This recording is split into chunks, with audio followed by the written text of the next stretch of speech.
This is why I don't fear death and why you shouldn't either. So, I remember when I was a kid and I had a definite curiosity about, what happens when you die. And I remember asking the adults around me, and I was often met with the response that nothing happens. You just die and you just don't exist anymore. And I remember when I was a kid being like, that doesn't sound correct, but okay. Like I knew that I had more investigating to do on this subject. Like I couldn't just accept that as truth. And as I got a little bit older, I did actually have a near death experience at one point in my life.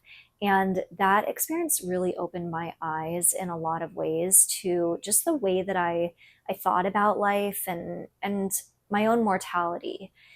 And around that same time, I had gotten really involved with cannabis. And I do believe that plants are medicine. And I think that we are called to certain medicines at certain times in our life. And at this particular time in my life, I was using cannabis to go into these like deeply, deeply meditative states. I would eat an edible and I would smoke the actual plant, and I would get myself to the point that I was almost in this like catatonic state. And I would go so deep into these meditations where I truly felt like my consciousness somewhat detached from my physical body. And within these experiences of doing this, I was really starting to awaken to my spiritual self. And I eventually ended up doing this like tantric training. And within the tantric training, one of the modules was all about death. And when we were doing this study of death, so much of it was like talking about kind of using meditation as this the Taoists believe that like meditation is like practice for death, right?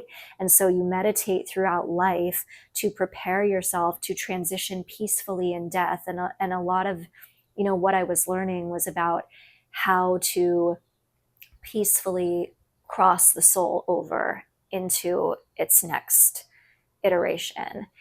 And so a lot of this like really resonated with me, and it really resonated with me when I had been doing this deep work with the cannabis, and I was kind of like realizing that I already on my own was like kind of practicing these things, and through doing this training it kind of those things kind of clicked in to place.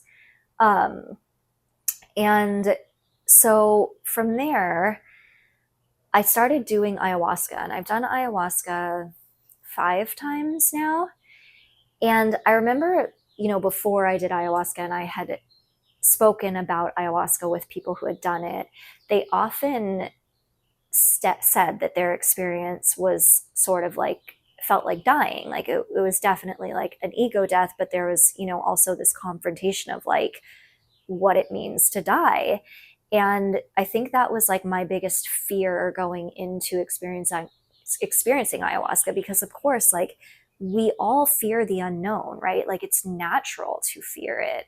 And I think that our society, like we've been so conditioned to separate ourselves from the idea of death that like it terrifies most people. And this is very obvious when you just look around and see the ways like, people responded to the pandemic, or the ways people grip on so tightly to their beliefs like a sinking ship. And all of that just comes from ultimately like this like massive unacknowledged fear of death that most people are walking around with. And because that's really what the fear is. It's a fear of letting go, right? And like I think through doing ayahuasca, I really did actually get to experience those feelings of my consciousness separate from my body and from me in this incarnation, right? And the reason why I wanted to make this little video and why I wanted to bring this up is because I was talking about this with a friend the other day, and she has, a lot of fear around death. And I just don't really anymore, because to me, I feel like I just know that when I die, my consciousness returns to source. And when your consciousness returns to source, it returns to God. God is love, right?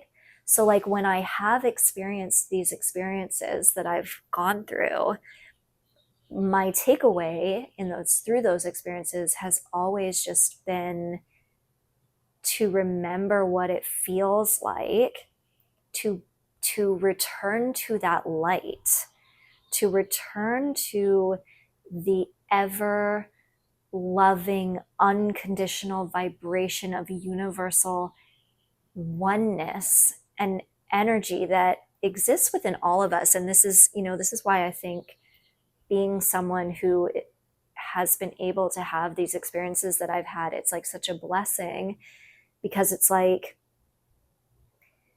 I get to remember that I can activate and choose to like connect into that universal frequency of love at any time, right? And so I think that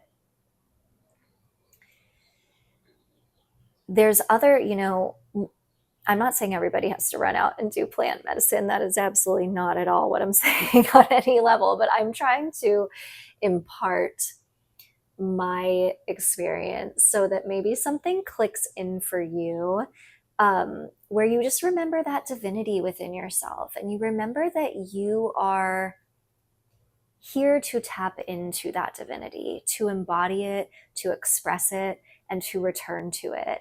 And, whether it's through meditation, whether it's through connection to other people, because oftentimes, like, that experience of like soul awakening and that experience of like being able to let go of like the heaviness that you carry, that can come from merging your frequency with another, right? Like these moments of like just feeling such intense divinity, and that feeling of just like release, where you can just let it go, you can set it all down. And so, like, whether you are able to return to this state through connection to nature, through meditation, through just practicing letting go. So notice, where are you holding on like so tightly, and where can you create a little bit more space, right? That where can you just allow instead of trying to control? So yeah, I just kind of wanted to send that little message out into the world for anyone who might need to hear it. And I hope you have a beautiful rest of your day, and I'll talk with you again soon.